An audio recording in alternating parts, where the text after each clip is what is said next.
Kashyap's also been responsible for helping me discover that I'm a product manager.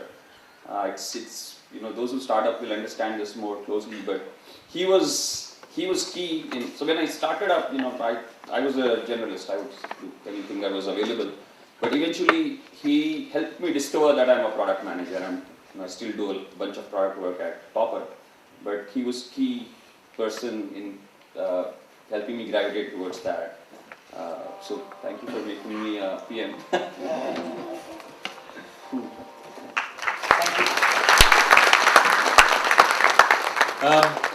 Now I want to invite somebody from Chalo, the Chalo journey. Rishi is here. We did Chalo together. Rishi is still holding fort. Chalo got bought by an American public company called Open Table, which itself got bought by another public company called Priceline Group.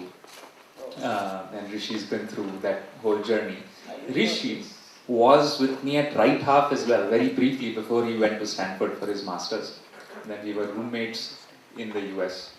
And now, finally, after 20 years of knowing each other, we co-founded a company together. So Rishi, if you want to read your favorite part from the Chalo days. I do. So in fact, part of what I wanted to say was how to work with somebody you've known, half your life. So I've known Kashyap since 1996 when we started our course at IIT together, and I just moved back to India from the Bay Area in 2011. And so when Kashyap said, "Hey, I'm doing this, and do you want to join?" And I thought, wow, such a good friend, such a accomplished record already, wanting to do a startup which I wanted to do. And like Zishan said, I was like, hell yes. And I thought it'll be super smooth sailing because I've known him for half my life. A big mistake. It will never smooth sailing when you're working with someone that you've known half your life. And here's why. Because things in a professional setting are way different, and expectations that you have built up of each other, as a friend, as a family member, if you're working with family members, they are different than what happens in a professional setting. So in my case, like I was, a reasonably good problem solver, small team kind of person. But the mechanics of a startup needed me to be something more, and Kashyap expected me to be something more, which is be able to hire a large team quickly and fast, and be able to talk a big game to senior leadership in large companies. Be able to defend our tech, be able to sell our team, sell our technology, and all these things were new to me, and I wasn't there. And anyway, like a startup is like a pressure cooker environment, and there were so many conversations which were very hard-hitting feedback for me. So before this, actually, for a decade in Silicon Valley, feedback is given by something called the sandwich method. When you want to say something that you want to fix in someone, you couch it in 2 layers of good feedback, right? So you say, hey Rishi, you're excellent at thing X, you need to work on thing Y, and you're excellent at thing Z. So from those meetings, I walk away with the feeling, hey, I scored 2 out of 3, that's pretty good. So Kashyap's feedback was just the meat, no sandwich.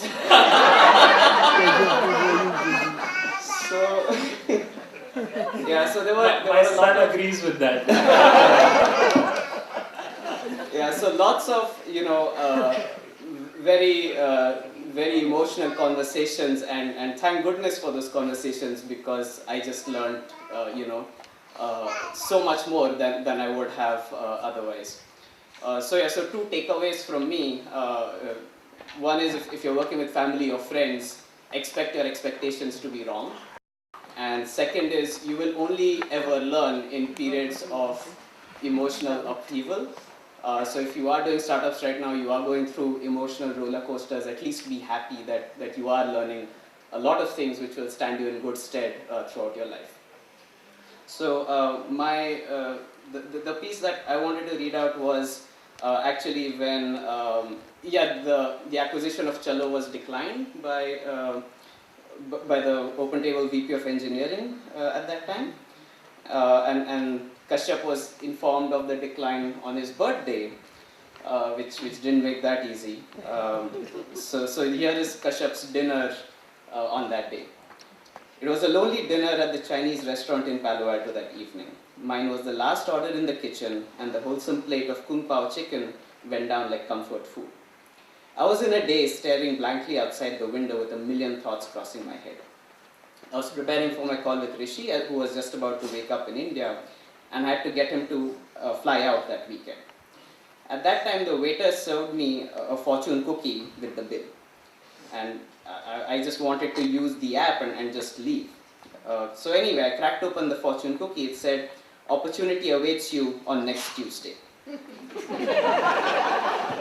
Very general. With a healthy dose of superstition back in my veins, I tucked the piece of paper in my shirt. The next morning, I got a message from the OpenTable CTO asking me to call Rishi in and come over for a meeting on Tuesday. At that time, I made a mental note to myself to add a digital fortune cookie as a feature in the payments app. No human would be denied a moment of luck after a wholesome meal just because they used our app.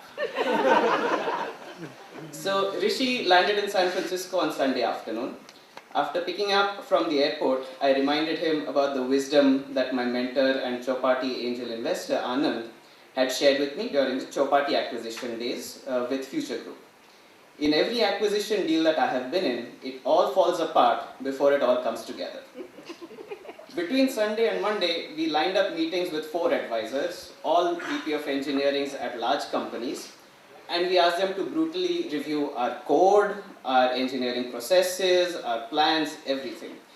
We asked them to throw every bullet and bazooka our way that they could think of. We made a presentation sharing our personal strengths and weaknesses and how we operated in a manner congruent with that. In Rishi's words, those 2 days were by far the toughest, most self-confronting, soul-searching days of my professional career. And this is absolutely true. I completely agree with it, and thank you for being the guy to take me through that. Thank you for letting me put all that in the book, man.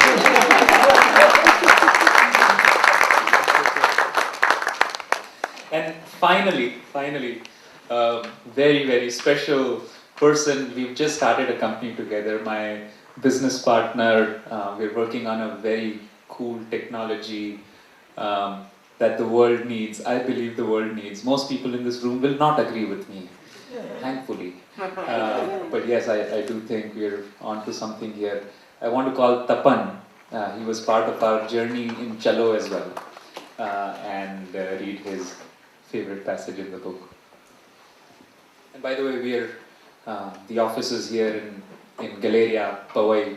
So if any of you want to hear our story, please let us know. And we are also hiring, so. He's not diplomatic.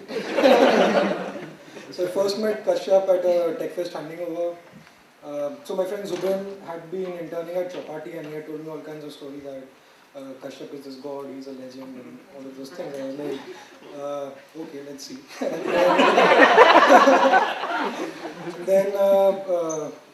So Kashyap, anyone who knows Kashyap knows that Kashyap loves giving speeches.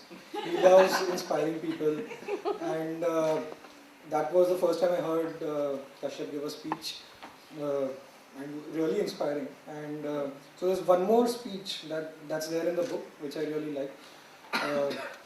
Anyone who has taken the plunge, has quit a high-paying job, will kind of relate to this. So this is after Kashyap decided to move back to India.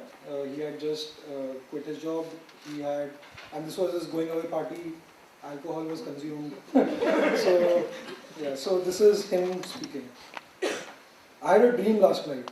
There was a large farm, like really large, green, beautiful, expansive plain. There was stream flowing by. Beyond the stream were rolling hills. Beyond the hills were stunning snow-capped mountains, fluffy clouds, blue skies, a setting sun. You get the picture. All that is beautiful in the world was there. I could cry of happiness. And then I noticed a little black thing in one corner of the farm. I went towards it. It looked like an ugly, rusted metallic prison cage. Suspended in the middle of this farm, and there was this guy, looking ghastly. He was standing outside the cage, not inside, but outside the cage, holding onto the bars, looking inside. Can you believe it? There's all this beauty all around. This guy takes the one ugly thing in a dark corner and holds on to it. There's a whole world out there, and he desperately wants to get in the cage. You see what I'm saying? I have no memory of how many nodded. Really drunk. I have no memory of how many nodded, so I could end this God-forsaken speech. And how many nodded because they thought I was onto something. I do remember that a nervous chuckle broke the silence and someone said, "Get the man another drink." And then I said, "You know what I think?" The nodding increased. "You know what I say?" They all waited. "I say fuck the cage," I murmured softly. "Fuck the cage," louder this time. "The world is large and beautiful. We latch onto the small and ugly stuff. It does not trap us. We trap ourselves in it. I say fuck the cage." That's it. I would like to add that not only there are some people who love to get inside the cage, but when they recruit smart people, they are actually enticing other younger people to get into the cage as well. So I'll just relate to one conversation that I heard at around 1 o'clock in the night. I do not know whether it was Kashyap or Roshan, but they were trying to recruit a guy for 3 months. The guy was going to become the President of India gold medalist of IIT Bombay. And you know, you get all bright boys, but PGMs are PGMs. Right? And the negotiations are happening. I was curious because I knew these kids have no money to pay. So they were paying by stock. And for 3 months' work, one company was offering him 0.5% and the other company was offering 1%. The conversation went something like this. Why should I work for you for 3 months just for 0.5%? That other guy is going to give me 1%. The argument is, oh, but you know the kind of value that we'll create? Our 0.5% will be 10 times what will be 1% there. So this is, please join my cage. Please join my cage. But that is how dreams, that is how aspirations grow. And this has been wonderful. Sorry for butting in, but I thought I'd share this. Great way to end, I think.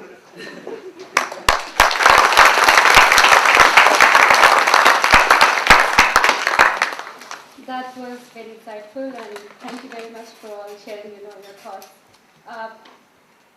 His book is available outside for sale, and he's there to sign as well. So if you want to sign copy, go ahead. Lastly, thank you for being such a wonderful audience. We have tea and snacks outside. By snack, I mean cookies, and over which you can continue conversations.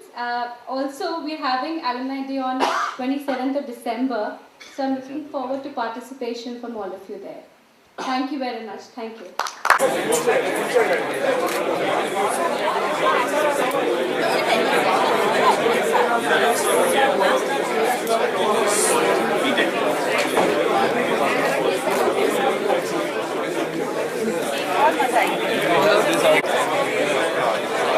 We'll meet in December. Okay. You will be here around, right? I moved to Delhi. When? But we'll find this common day, right?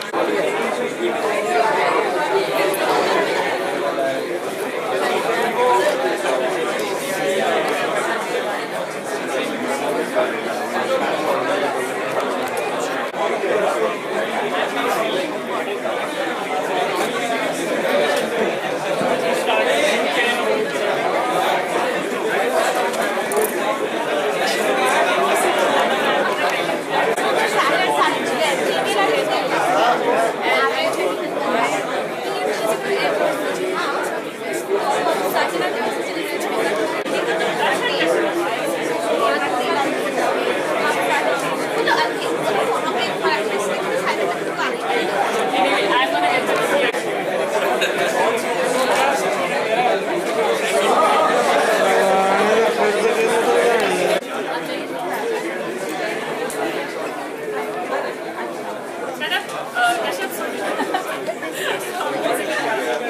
Kashyap.